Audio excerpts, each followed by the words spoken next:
सविता धीरे से फुसफुसाई, मैं अकेली नहीं हूं आरव। इस वाड़े में जो पहले थे वो आज भी यही हैं। और उसी पल दरवाजे के पीछे कोई खुरचने लगा। उस इलाके के लोग कहते थे कि कस्बे से कुछ दूरी पर जो पुराना वाड़ा खड़ा है वो सिर्फ ईंट पत्थर नहीं, किसी अधूरी चीख का बोझ है। हवा वहां दूसरों जैसी नहीं बहती।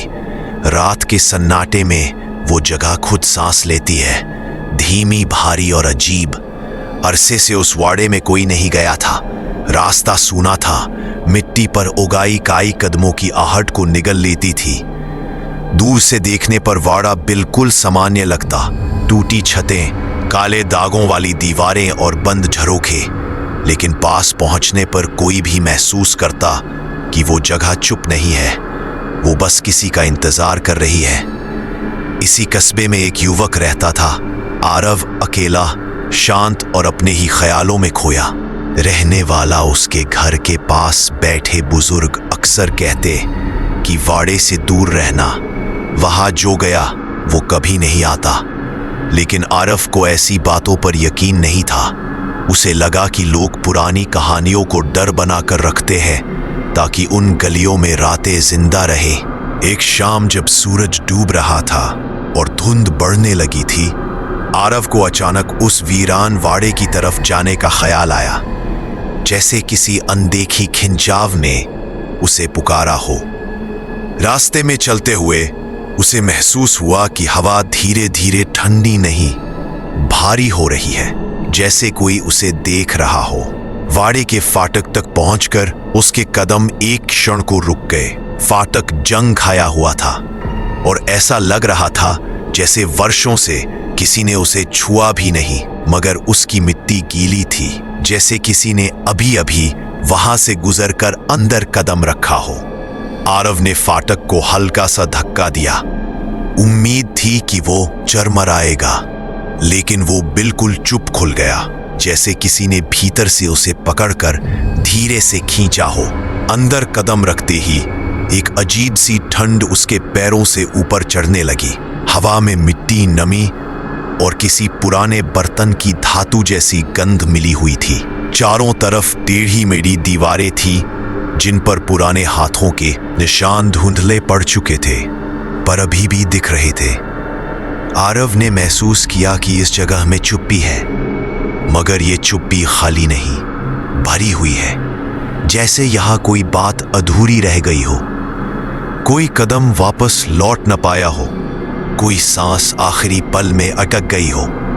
जैसे जैसे वो वाड़े के भीतर आगे बढ़ रहा था, मिट्टी पर पड़े पैरों के निशान उसे अंदर के हिस्से की ओर ले जा रहे थे। वो अजीब था। पुराने घरों की मिट्टी में निशान इतने साफ नहीं रहते, लेकिन ये नए थे, जैसे कोई थोड़ी देर पहले यहां चला गया हो। वाड़े की मध्य चौखट पर एक टूटी हुई पालकी पड़ी थी, धूल से ढकी, पर उसके कपड़े का एक कोना ऐसा था जैसे किसी ने उसे अभी छुआ हो। पास खड़ी दीवार पर एक लंबा काला दाग था, ऊपर से नीचे तक खिंचा हुआ, मानो कोई चीज दीवार से टकराई हो और नीचे बहती चली गई हो। आरव की नजरें उस दाग पर टिक गई। उस दाग से हल्की, बहुत हल्की सी गंध उठ रही थी। पुरानी पर अभी भी जीवित चौखट के आगे बढ़कर वो उस हिस्से में पहुंच गया जहां कभी लोग बैठते होंगे। टूटी कुर्सियां, धीमे हिलते लकड़ी के पल्ले, जैसे हवा बिना हवा के चल रही हो। तभी उसे एक चीज महसूस हुई, उसके पीछे जैसे कोई खड़ा है। उसने पलट कर देखा, कोई नहीं था, लेकिन मिट्टी पर एक नया निशान था। उसके अपने जूते जैसा नहीं, वो झुककर देखने ही वाला था कि भीतर के कमरे से एक धीमी सी आहट हुई, जैसे कोई अंदर जमीन पर कुछ घसीट रहा हो। वो आहट लंबे समय तक चली और फिर अचानक रुक गई। आरव उस ओर बढ़ा। दरवाजे पर एक पुरानी घंटी लटकी थी जो हवा नहीं होने के बावजूद हल्के हल्के झूल रही थी।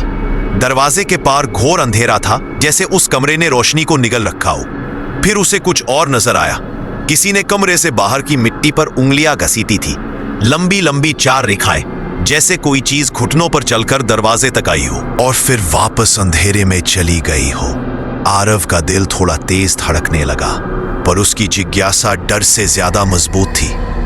वो दरवाजे के बिल्कुल करीब गया और अंदर झांकने ही वाला था कि कमरे के भीतर से एक बेहद हल्की कराह जैसी आवाज सुनाई दी। वो आवाज इंसान जैसी थी, पर बिल्कुल इंसान जैसी नहीं। लंबी, टूटी और बहुत धीमी, जैसे किसी का गला आधा दबा हो और वो आखिरी सांस से आवाज निकालने की कोशिश कर रहा हो। अचानक उसके पैरों के पास कुछ गिरने की आवाज हुई। वो चौंका। मिट्टी पर एक पुराना काला कंगन पड़ा था, मगर अजीब बात यह थी कि कंगन धूल में नहीं था। वो जैसे किसी की कलाई से अभी अभी गिरा हो, बिल्कुल साफ। आरव ने उसे उठाना चाहा ही था कि उस कमरे के भीतर से फिर वही आवाज आई, इस बार थोड़ी ऊंची और इससे पहले से कहीं अधिक टूटी हुई। आरव ने देखा कि अंधेरे के भीतर एक हल्की हलचल हुई थी, जैसे कोई चीज दीवार से अलग होकर उसकी ओर बढ़ रही हो, और फिर कमरे का अंधेरा मानो एक लहर की तरह बाहर आने लगा। हवा ठंडी नहीं, बर्फ जैसी हो गई। भीतर से मिट्टी घिसटने की आवाजें तेज हो गईं। ऐसा लग रहा था जैसे कुछ बहुत ही धीरे धीरे लेकिन सीधा आरव की ओर बढ़ रहा हो, पर उस चीज का आकार अभी तक देखा नहीं जा सकता था। सिर्फ एक चीज साफ थी, आरव अब इस वाड़े में अकेला नहीं था, और जो भी उसके साथ था वो इंसान नहीं था। आरव को लगा था कि वाड़े का डर सिर्फ पहली रात तक रहेगा, लेकिन अगली सुबह ही उसे समझ आ गया कि इस जगह के दिन भी रातों जितने ही भारी थे। सूरज की हल्की रोशनी खपरेल के ऊपर गिरती रही, लेकिन घर का भीतर का हिस्सा फिर भी अंधेरा ही बना रहा, जैसे धूप इस जगह के भीतर दाखिल ही नहीं हो सकती। सविता जाग चुकी थी, पर उसकी चाल में अजीब सी थकान थी। ऐसा लग रहा था जैसे उसने पूरी रात सोने की कोशिश ही ना की हो। आरव ने देखा कि रात में दरवाजा जिस जगह आधा खुला था, सुबह वही फर्श पर मिट्टी जमी हुई थी और उसमें किसी के पैरों के निशान साफ दबे थे। नंगे पैर, सूखे नहीं, गीले, जैसे कोई दलदल से निकला हो। आरव ने निशानों को देखा। बस कुछ सेकंड और उसकी रीढ़ में ठंड उतर गई।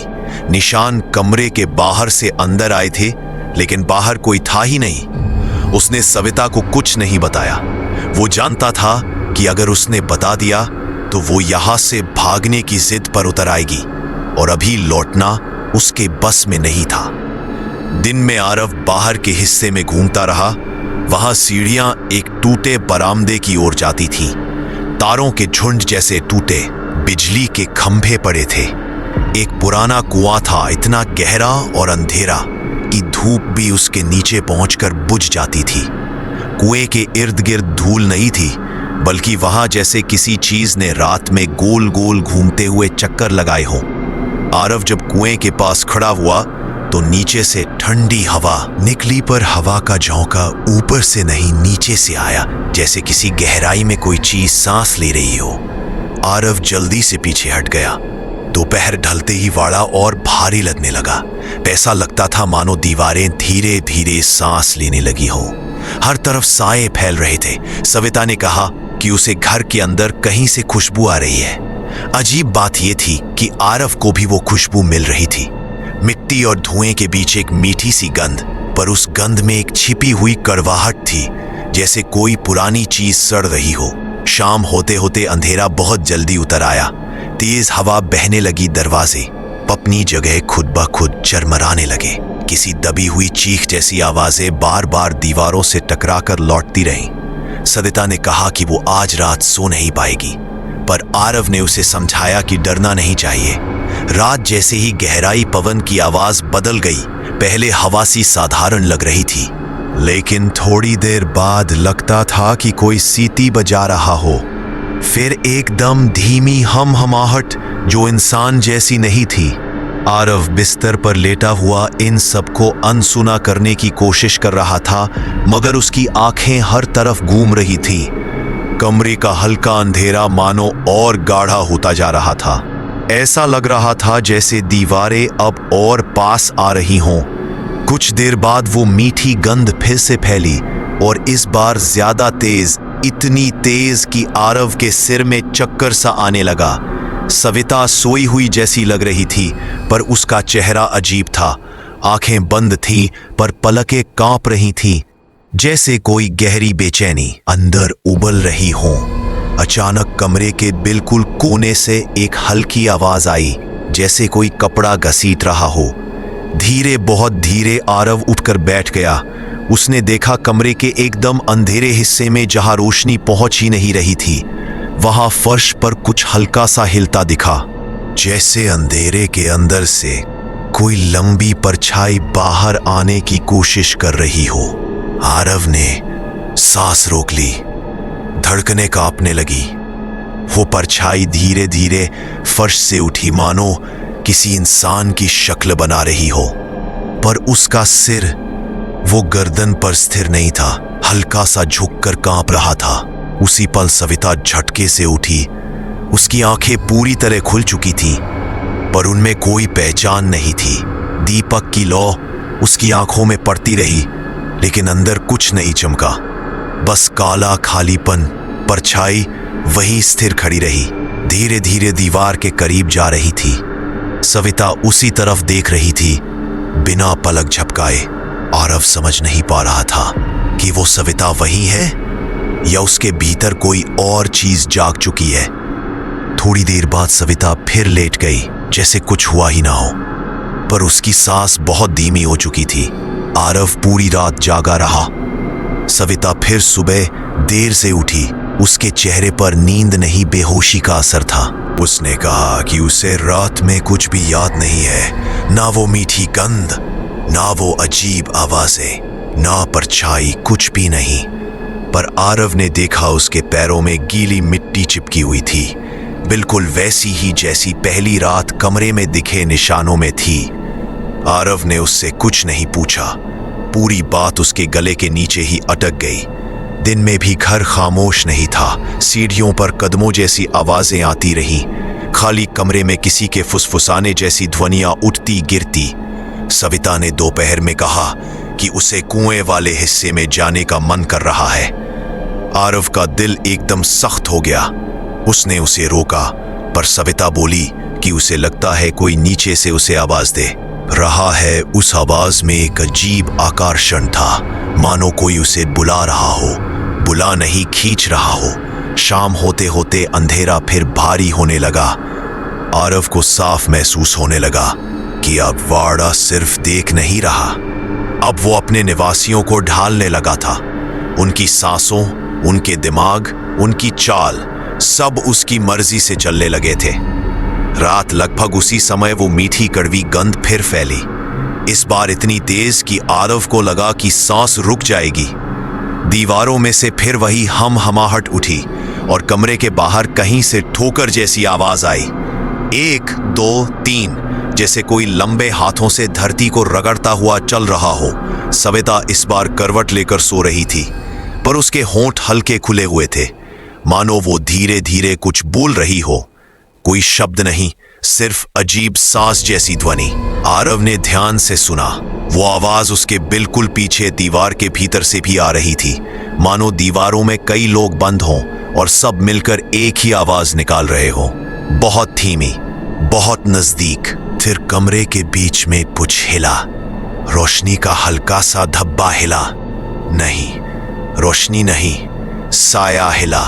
वो परछाई अब पहले से ज्यादा लंबी हो चुकी थी, मानो फर्श से उठकर छत तक पहुंचना चाहती हो। आरव जम गया, सांस बंद हो गई। परछाई सविता के बिल्कुल पास जाकर रुकी, कुछ पल ठहरी और फिर धीरे धीरे पीछे की दीवार में घुस गई, जैसे वो दीवार का ही हिस्सा हो। सविता ने उसी पल एक लंबी भारी सांस ली, जैसे किसी ने उसकी छाती से कुछ बोझ निकाला हो, और फिर वह एकदम स्थिर हो गई। आरव समझ चुका था, ये घर अब इंसानों को अपने साथ मिला रहा है। धीरे धीरे, खामोशी से, बिना किसी प्रतिरोध के उसने तय किया कि सुबह होते ही वो यहां से चला जाएगा। पर सुबह होने से पहले कुछ ऐसा होने वाला था जिसे देखकर वो कभी ठीक नहीं हो पाएगा। रात की हवा उस पुराने वाड़े की टूटी हुई खिड़कियों में से ऐसे गुजर रही थी जैसे कोई अदृश्य उंगली लकड़ी के पल्लों को खुरच रही हो। बाहर का अंधेरा अब और भारी हो चुका था, जैसे पूरे गांव ने सांस रोक ली हो। आरव के कदमों की आवाज अभी भी वाड़े की सीढ़ियों में गूंज रही थी, लेकिन उसके नीचे कहीं किसी और की हल्की सी आह, किसी की धीमी सी हंसी भी मिल रही थी। आरव ने अपने माथे से पसीना पोंछा। उसे पक्का यकीन था ये घर अब सिर्फ पुराना नहीं था, ये जाग चुका था। कमरे का दरवाजा धीरे से चरमराया। सविता अंदर आई, लेकिन वो सविता नहीं थी जो दोपहर में दिखाई दी थी। चेहरा उसी का था, पर आंखें, उन आंखों में अब एक अजीब सी खालीपन था, जैसे उसके अंदर कोई बैठा हो और बाहर से सिर्फ शरीर को चला रहा हो। आरव, उसकी आवाज मंद, धीमी और डरावनी तरह से खींची हुई थी। तुम वापस चले क्यों आए?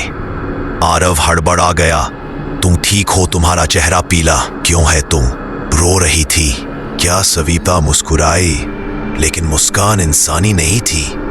वो ऐसी मुस्कान थी जो चेहरा मुस्कुराता है पर आंखें बिल्कुल निश्चल रहती हैं। मैं ठीक हूं, उसने कहा, और हवा अचानक ठंडी हो गई।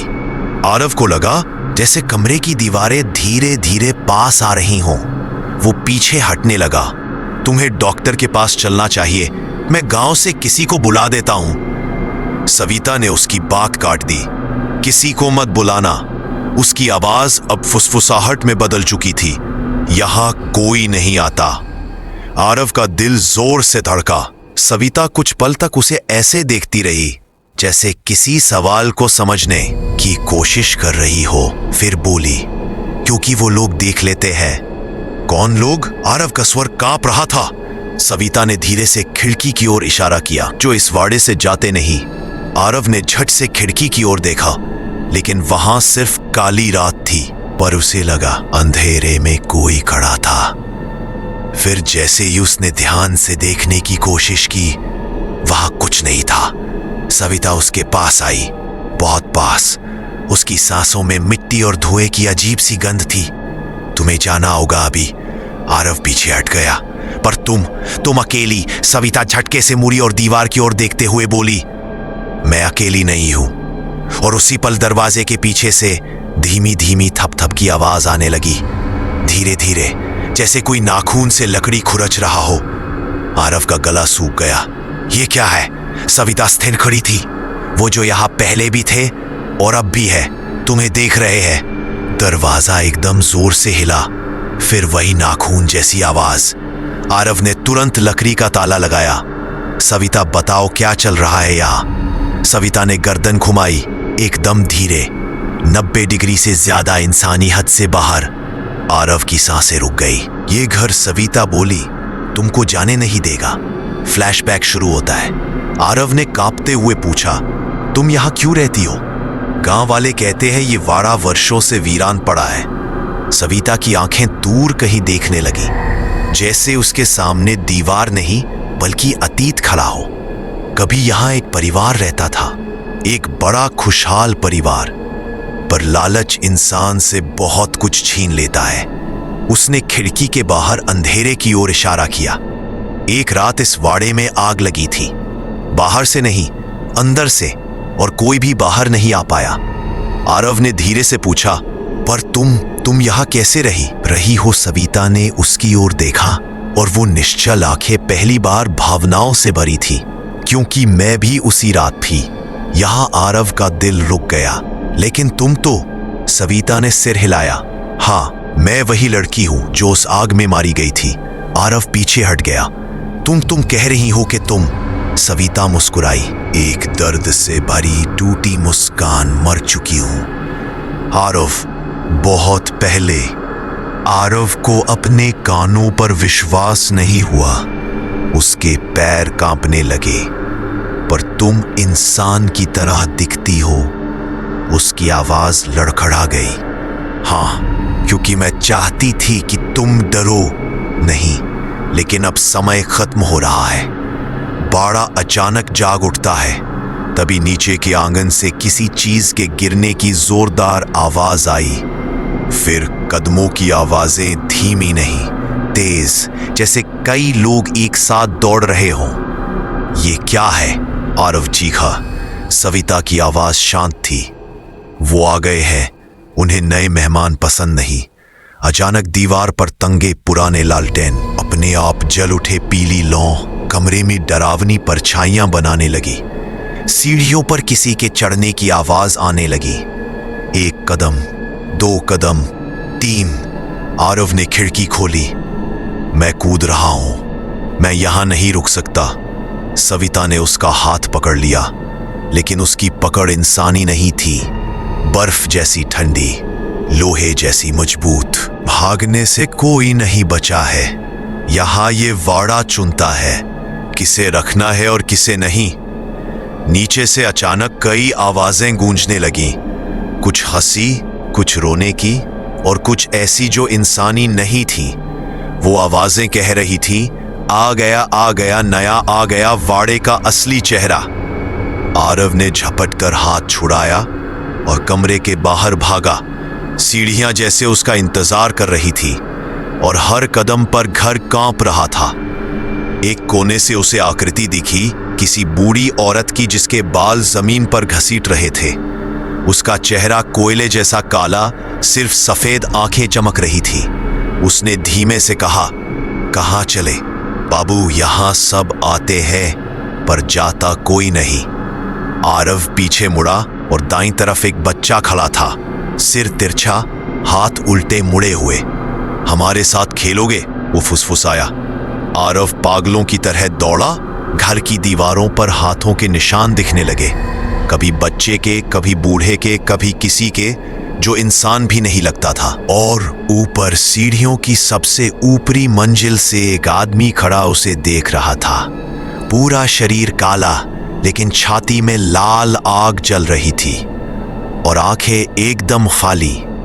वो बोला, ये घर तुम्हें अपना बनाने आया है। सविता का सच। आरव पीछे के दरवाजे से बाहर भागा। सविता पहले से वहीं खड़ी थी, जैसे इंतजार कर रही हो।